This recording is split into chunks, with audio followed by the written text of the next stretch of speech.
প্রিয় শিক্ষার্থীরা, কেমন আছো তোমরা? অবশ্যই ভালো আছো। সবাই কি পড়াশোনা করছো? তো সবাই মনোযোগ দিয়ে পড়াশোনা করছো? আমাদের তো একটা পরীক্ষা হলো, সবাই পরীক্ষা দিয়েছিলে। তো এরপরে আবার একটা আমাদের পরীক্ষা হয়তো হবে, সেজন্য আমাদের একটু একটু করে পড়াশোনা করা দরকার। তো মোটামুটি তোমরা পড়াশোনা শুরু করেছো, অবশ্যই বাসায় থেকে পড়াশোনা করছো। তো আজকে আমি তোমাদেরকে কৃষি শিক্ষা ক্লাস সপ্তম শ্রেণী কৃষি শিক্ষা ক্লাসটা নিব। তোমাদের কোন অধ্যায় হচ্ছে? এটা তৃতীয় অধ্যায়ের পাঠ 1, 2, 3 এইটা আমি আলোচনা করব আজকে। তৃতীয় অধ্যায়ের পাঠ 1, 2, 3। তো আমাদের আছে উদ্ভিদের পুষ্টির উপাদান। আজকে আমাদের পড়ার বিষয় হচ্ছে উদ্ভিদের পুষ্টির উপাদান।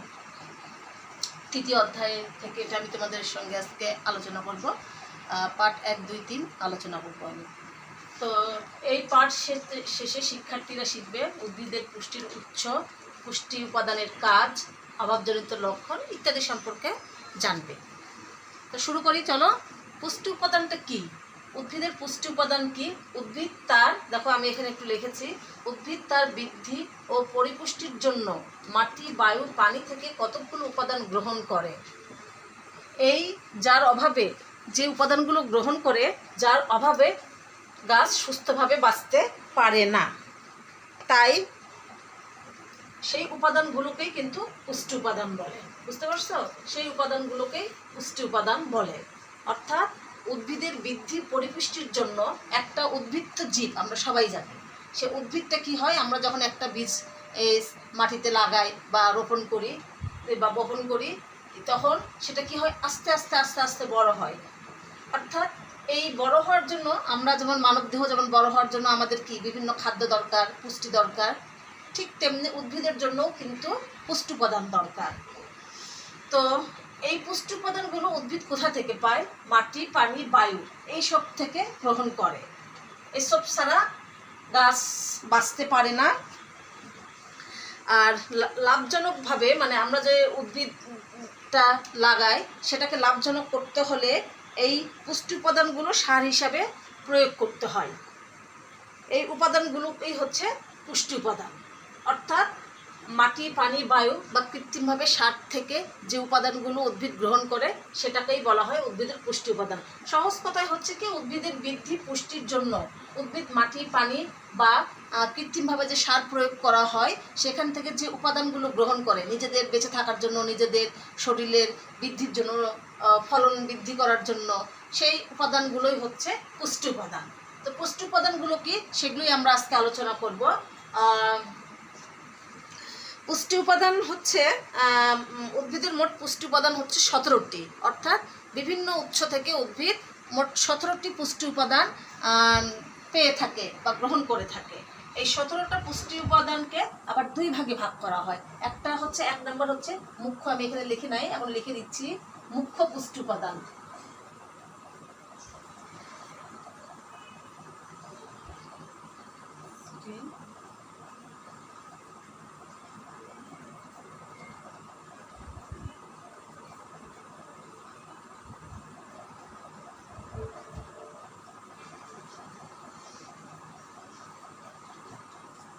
মুখ্য পুষ্টি উপাদান হচ্ছে 9টি।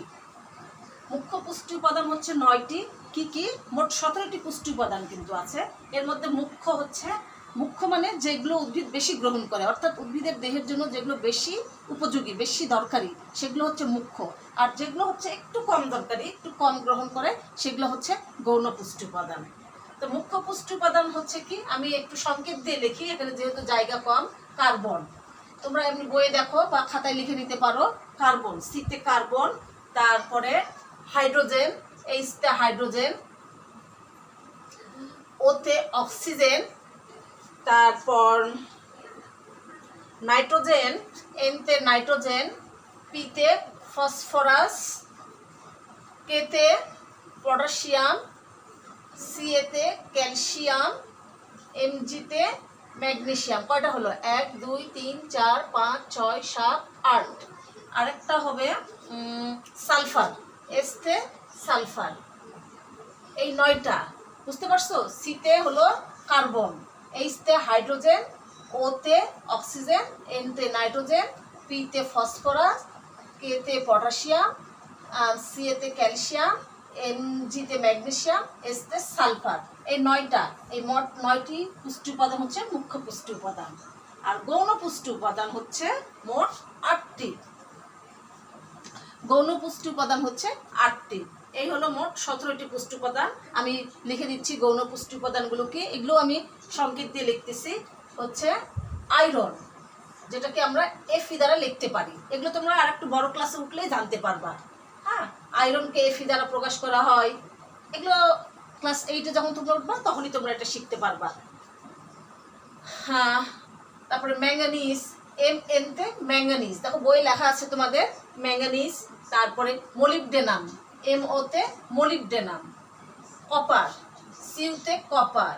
জিঙ্ক, ZN-তে জিঙ্ক। বিতে বোরন। ক্লোরিন, Cl-তে ক্লোরিন, CO-তে কোবাল্ট। তাহলে কয়টা হলো? 1 2 3 4 5 6 7 8। এই 8টা হচ্ছে গৌণ পুষ্টি উপাদান। কি বুঝতে পারছো তো? এগুলো কিন্তু তোমাদের বই লেখা আছে, আমি সংক্ষেপে সংকেত আকারে লিখছি। এই সংকেতগুলো তোমরা আরেকটু বড় ক্লাসে উঠলেই জানবে। আমি একটা জায়গার স্বল্পতার জন্য সংকেত দিয়ে লিখলাম, তোমরা বই থেকে একটু দেখে নিবা। তো এই পুষ্টি উপাদানগুলো উদ্ভিদ কোথায় থেকে পায়? উদ্ভিদ তো আমরা জানি যে উদ্ভিদ চলাফেরা করতে পারে না। পুষ্টি উপাদানগুলো কিভাবে পায়? উদ্ভিদ হলো 3টা মূলত প্রাকৃতিকভাবে, উদ্ভিদের এই প্রাকৃতিকভাবে এবং কৃত্রিমভাবে, এই 2ভাবেই পুষ্টি উপাদানগুলো সংগ্রহ করে। একটা হলো প্রাকৃতিক, কৃত্রিম। প্রাকৃতিকভাবে কিভাবে পারে? মাটি, পানি, বায়ু। এই মাটি থেকে, পানি থেকে, বায়ু থেকে, এই 3টি স্থান থেকে প্রাকৃতিকভাবে উদ্ভিদ পুষ্টি উপাদানগুলো গ্রহণ করে। মাটি থেকে এই কার্বন, হাইড্রোজেন এবং অক্সিজেন, এই কার্বন, হাইড্রোজেন এবং অক্সিজেন, এই 3টি বাদে বাকি 14টি হচ্ছে উদ্ভিদ মাটি থেকে এই পুষ্টি উপাদানগুলো, উদ্ভিদ আমরা জানি মূলরোমের সাহায্যে, অর্থাৎ শিকড়ের মূলরোমের সাহায্যে মাটি থেকে এই পুষ্টি উপাদানগুলো গ্রহণ করে থাকে। আর পানি থেকে পায় হচ্ছে হাইড্রোজেন এবং অক্সিজেন। এই 2টা উপাদান, পুষ্টি উপাদান উদ্ভিদ পানি থেকে গ্রহণ করতে পারে। আর বায়ু থেকে পায় হচ্ছে কার্বন এবং অক্সিজেন। এই 2টা হচ্ছে উদ্ভিদ বায়ু থেকে গ্রহণ করতে পারে। তাহলে এই হচ্ছে প্রাকৃতিক উৎস পুষ্টি উপাদানের। আর কৃত্রিমভাবে পায় হচ্ছে কি বিভিন্ন রকম রাসায়নিক সার এবং জৈব সার। রাসায়নিক সার,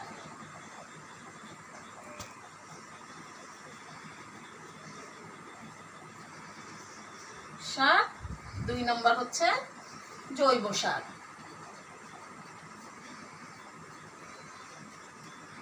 রাসায়নিক সারটা কি?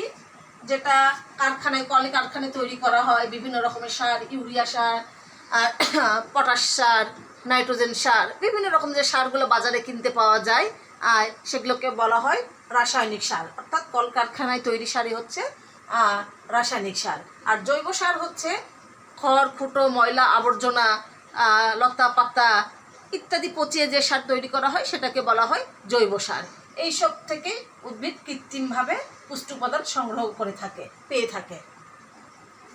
আর আমরা তো প্রথমেই বলেছি যে গাছের, উদ্ভিদের ফলন বৃদ্ধি করতে হলে এইসবের বিকল্প কোনো কিছুই নাই।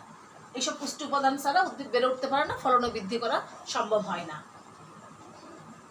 এই হলো এখন আমাদের, দেখো এই আমাদের মোট যতগুলো আমাদের বই, তোমাদের বই যতগুলো পুষ্টি উপাদানের বর্ণনা দেওয়া আছে না, সবগুলোরই মোট অনেকগুলোরই বর্ণনা দেওয়া আছে। এর ভিতর থেকে 5টা পুষ্টি উপাদান সম্পর্কে আজকে আমি তোমাদেরকে পড়াবো। হ্যাঁ, বেশি না, আজকে 5টা পড়াবো। 5টা পুষ্টি উপাদান হচ্ছে নাইট্রোজেন পড়াবো, তারপরে ফসফরাস, ক্যালসিয়াম, ম্যাগনেসিয়াম এবং লৌহ। এই 5টা পুষ্টি উপাদানের কাজ এবং অভাবজনিত লক্ষণ। এই সব পুষ্টি উপাদানের অভাবে গাছে কি কি লক্ষণ প্রকাশ পায়, কি কি এই গাছের ক্ষতি হয় বা সমস্যা হয়, সেই পয়েন্টগুলোই আমরা এখানে আলোচনা করব। তো প্রথমেই আসো নাইট্রোজেন। প্রথমেই আসো নাইট্রোজেন। নাইট্রোজেনের কাজ কি? নাইট্রোজেনের প্রধান কাজই হচ্ছে পাতাকে ঘন সবুজ করা। এই দেখো, পাতাকে ঘন সবুজ করা, অর্থাৎ ফসল উৎপাদনে নাইট্রোজেন উপাদানটা খুবই খুবই গুরুত্বপূর্ণ। নাইট্রোজেনের প্রধান কাজটাই হচ্ছে পাতাকে ঘন সবুজ করা। এই পাতা যদি সবুজ না হয় তাহলে কি হবে? পাতায় সালোক সংশ্লেষণ প্রক্রিয়া চলবে না। আমরা জানি সালোক সংশ্লেষণ প্রক্রিয়া কোথায় চলে? উদ্ভিদের পাতায়, অর্থাৎ যে অংশ সবুজ। যদি পাতা যদি সবুজ না হয় তাহলে সালোক সংশ্লেষণ প্রক্রিয়া বন্ধ হয়ে যাবে, আর সেখানে খাদ্য উৎপাদন হবে না। আর খাদ্য উৎপাদনের অভাবে কি হবে? গাছ মারা যাবে। আর সালোক সংশ্লেষণ প্রক্রিয়া তো তোমরা পড়ছো, তাই না? বিজ্ঞানে তো পড়ছো, অবশ্যই পড়ছো। সালোক সংশ্লেষণ প্রক্রিয়ায় উদ্ভিদ কি খাদ্য তৈরি করে। যে খাদ্য তৈরি করে উদ্ভিদ, সেটা উদ্ভিদ নিজেও খায় এবং প্রাণীরাও ভক্ষণ করে বেঁচে থাকে। আচ্ছা, যাই হোক, তার পরের পয়েন্টটা দেখো, গাছের পাতা, কাণ্ড, ডাল, পালার বৃদ্ধি ঘটায়। অর্থাৎ নাইট্রোজেন হচ্ছে গাছের শুধু পাতাকেই সবুজ করে না, গাছের পাতা, কাণ্ড, ডালপালার বৃদ্ধি ঘটায়। অর্থাৎ যদি গাছ সবুজ হয়, খাদ্য উৎপাদন বেশি হয়, তাহলে এসবের বৃদ্ধি ঘটবে। গাছের কাণ্ড, পাতা, ডাল এসবের বৃদ্ধি করতে থাকবে। অধিক কুশি সৃষ্টিতে সাহায্য করে। কুশি মানে কি? ছোট ছোট পাতা। সে ছোট ছোট পাতাগুলো কি ধীরে ধীরে ওখান থেকে কাণ্ড হয়, শাখা প্রশাখা হয়। হ্যাঁ, তাহলে গাছটাও কি হয়? মানে পরিপক্কভাবে বেড়ে ওঠে। শিকড় বিস্তারে সহায়তা করে। গাছের শিকড় তো আমরা সবাই চিনি। গাছের শিকড় হচ্ছে মূল, যেটা দ্বারা গাছ মাটির সঙ্গে আটকে থাকে। শিকড়টা যদি ঠিক মতন বিস্তার লাভ না করে তাহলে কি হবে? সেটা মাটিতে দণ্ডায়মান অবস্থায় থাকতে পারবে না। যদি ঠিক মতন বিস্তার লাভ করে তাহলে গাছ ভালোভাবে বেড়ে উঠবে। অর্থাৎ এই নাইট্রোজেন গাছের শিকড় বিস্তারে সহায়তা করে। আর এই নাইট্রোজেন যদি না পায়, উদ্ভিদ যদি না পায়, তাহলে কি কি লক্ষণ দেখা দেয় সেগুলো একটু খেয়াল করো। অর্থাৎ এর অপোজিটগুলোই হবে। হালকা সবুজ হয়, পাতা হালকা সবুজ হয়, পাতা হালকা সবুজ হয়। তারপরে ফলন কমে যায়। পাতা যদি হালকা সবুজ হয় তাহলে কি? সালোক সংশ্লেষণ প্রক্রিয়া বন্ধ হয়ে যায়, ফলে গাছের ফলনও কম হয়। বীজ অপুষ্ট হয়। যদি গাছ খাবার না পায়, গাছের যদি খাবার উৎপাদন কম হয় তাহলে কি হবে? বীজের দানাগুলো পুষ্ট হবে না, অপুষ্ট হবে। আর সে অপুষ্ট দানাগুলো থেকে ঠিক মতন উদ্ভিদ জন্মাতে পারবে না। পুষ্টি কম হয়, অর্থাৎ এটারই উল্টোটাই হবে। পুষ্টি কম হয়। পুষ্টি কম হলে সেই গাছটা সুন্দরভাবে বেড়ে উঠবে না, সঠিকভাবে বেড়ে উঠবে না। তারপর শিকড় কম বিস্তৃতি হয়। অর্থাৎ এটার সঙ্গে মিল করেই কিন্তু তোমরা এটা করতে পারবে। এভাবে পড়ো যদি, তাহলে সহজেই তোমরা মুখস্থ করতে পারবে। তারপরে হয়ে গেল। পাতা আগাম ঝরে যায়। অর্থাৎ আমরা জানি যে পাতা একটা যে কোনো পাতা যখন মানে জন্মায়, গাছে জন্মায়, সেটা একটা সময় যায় কি হয়? বুড়া হয়ে যায় বা বড় হয়ে মানে পরিণত হয়ে যায়, আস্তে আস্তে হলুদ হয়ে সেটা ঝরে পড়ে। কিন্তু নাইট্রোজেনের অভাব হলে যে নির্দিষ্ট সময়ের আগে পাতা ঝরে যায়। আর পাতা ঝরে গেলে গাছের খাদ্য উৎপাদনও কম হয়, বীজের আকৃতিও ছোট হয়। আচ্ছা, এগুলো তোমরা মুখস্থ করে ফেলবে, টানা মুখস্থ করবে সবাই। তারপর 2 নম্বর আসো, ফসফরাস। ফসফরাস কি করে? শিকড় মজবুত করে। অর্থাৎ শিকড় যদি মজবুত করে, গাছটাও কি হবে? শক্তিশালী হবে, সহজেই দণ্ডায়মান অবস্থায় থাকতে পারবে। গাছের যে ডালপালা, শাখা প্রশাখা, ফুল ফল সব কিছুকেই ধারণ করে রাখতে পারবে। সময় মতন ফুল, পরেরটা হলো সময় মতন ফুল ফল পাকায়।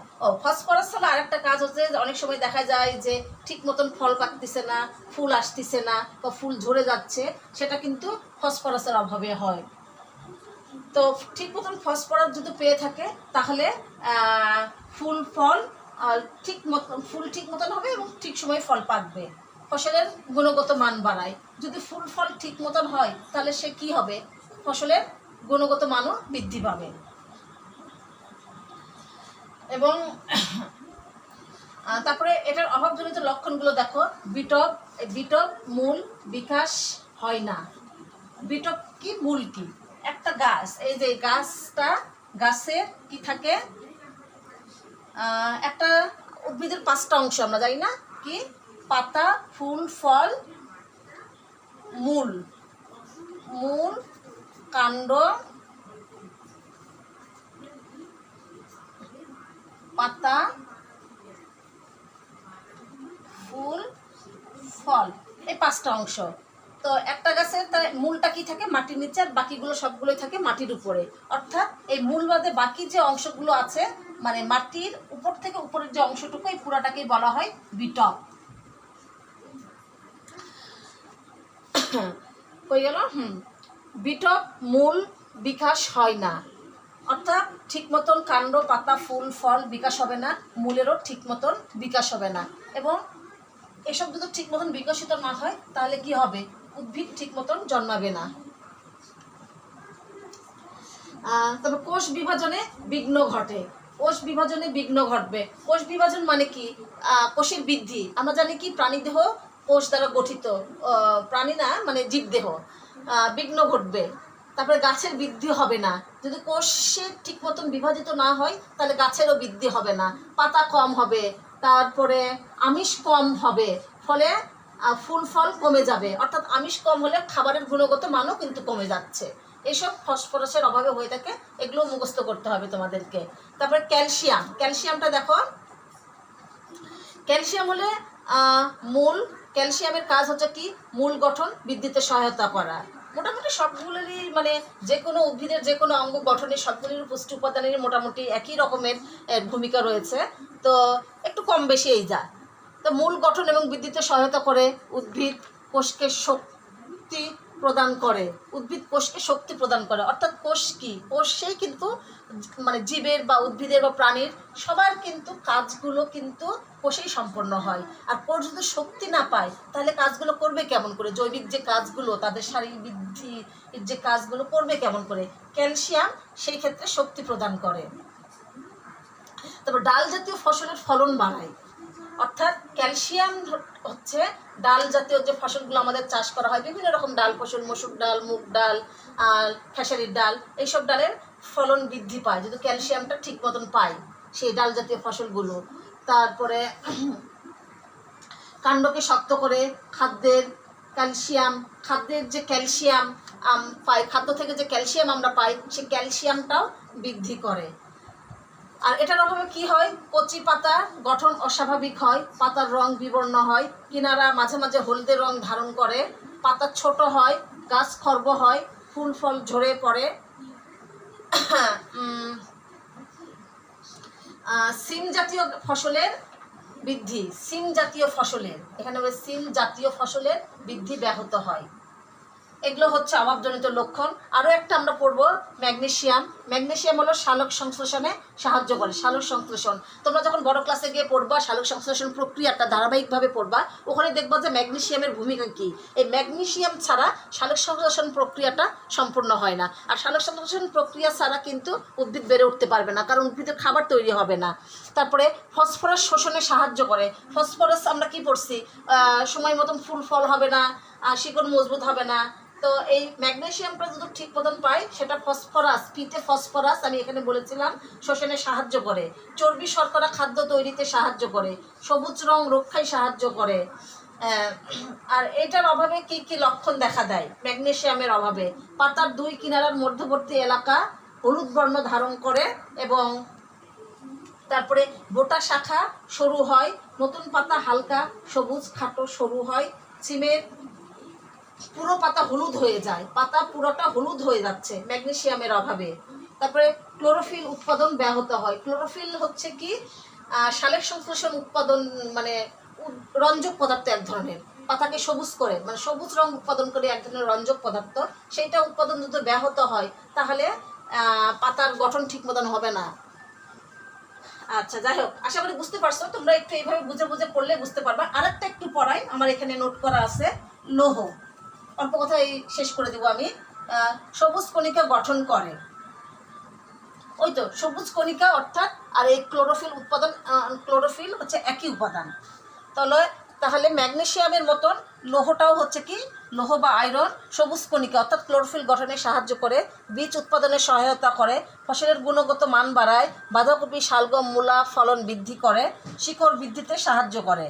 আর এটার অভাবে কী হয়, পাতা বিবর্ণ হয়। পাতা যদি বিবর্ণ হয় তাহলে ওই যে সবুজ গাছ ঠিক মতন বেড়ে উঠবে না, ঠিক মতন খাবার পাবে না, শিরার মাঝখানে বিবর্ণ হয়ে যায়, সমগ্র পাতায় ছড়িয়ে পড়ে বিবর্ণ ভাবটা, গাছ খর্বাকৃতির হয়, সয়াবিন, কমলা লেবু, সবজির পাতায় পচন ধরে আয়রনের অভাবে, ধানের বীজতলা, ধান হলো আমাদের প্রধান খাদ্যশস্য, সে ধানের বীজতলায় পাতা হলদে হয়ে যায়।